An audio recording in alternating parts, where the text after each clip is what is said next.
എണ്ണയിലൊന്നും മുക്കി പൊരിക്കാതെ പെട്ടെന്ന് ഉണ്ടാക്കിയെടുക്കാൻ പറ്റിയ പലഹാരങ്ങൾക്കാവില്ല ഫാൻസ് കൂടുതലുണ്ടാവുക. നമ്മുടെ വീട്ടിലെപ്പോഴുള്ള കുറഞ്ഞ ചെരി വെച്ചിട്ട് വളരെ സിമ്പിളായിട്ട് ഉണ്ടാക്കിയെടുക്കാൻ പറ്റിയ അടിപൊളി പലഹാരം കണ്ടു നോക്കാം. അപ്പോൾ ഈ ഒരു പലഹാരം തയ്യാറാക്കി എടുക്കാനായിട്ട് ആദ്യം തന്നെ ഒരു ബൗളിലേക്ക് 1 കപ്പ് റവ ചേർത്ത് കൊടുക്കാം. വറുത്തതായാലും വറുക്കാത്തതായാലും കുഴപ്പമില്ല.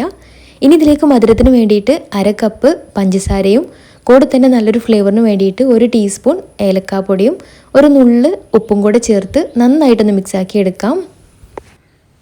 ഇനി ഇതിലേക്ക് ഒരു കോഴിമുട്ട പൊട്ടിച്ച് ഒഴിക്കാം.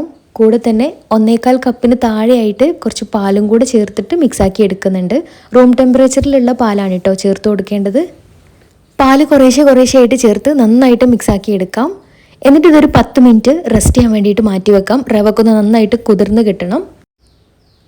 റെസ്റ്റ് ചെയ്യാൻ വെച്ചതിന് ശേഷം ഇനി ഇതിലേക്ക് 2 ടേബിൾ സ്പൂൺ സൺഫ്ലവർ ഓയിൽ ചേർത്ത് കൊടുക്കാം. നന്നായിട്ട് സോഫ്റ്റായിട്ട് കിട്ടാൻ വേണ്ടിയിട്ടാണ്. കൂടെ തന്നെ 1 ടീസ്പൂൺ ബേക്കിംഗ് സോഡ കൂടെ ചേർത്തിട്ട് മിക്സാക്കി എടുക്കുന്നുണ്ട്.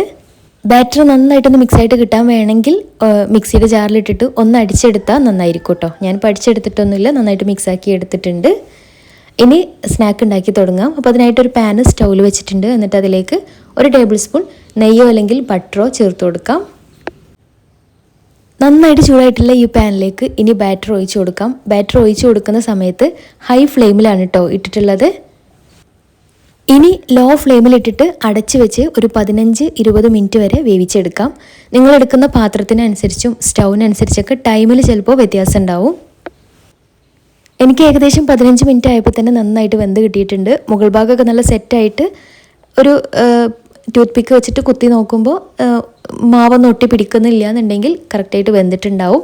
ഇനി ഒരു പാത്രത്തിലേക്ക് ഡിമോൾഡ് ചെയ്തിട്ട് കട്ട് ചെയ്തിട്ട് സെർവ് ചെയ്യാം. നല്ല ടേസ്റ്റി ആയിട്ടുള്ള സോഫ്റ്റ് ആയിട്ടുള്ള അടിപൊളി പലഹാരമാണ്. തീർച്ചയായിട്ടും ട്രൈ ചെയ്തിട്ട് ഫീഡ്ബാക്ക്സ് അറിയിക്കാൻ മറക്കരുത്. അപ്പോൾ ഇതുപോലുള്ള ഈസി റെസിപ്പികൾക്ക് പെപ്പറിട്ട് ഫോളോ ചെയ്ത് സപ്പോർട്ട് ചെയ്യാനും മറക്കരുത്. അപ്പോൾ അടിപൊളി റെസിപ്പിയുമായി വീണ്ടും വരാം. അതുവരെ take care, bye, thank U.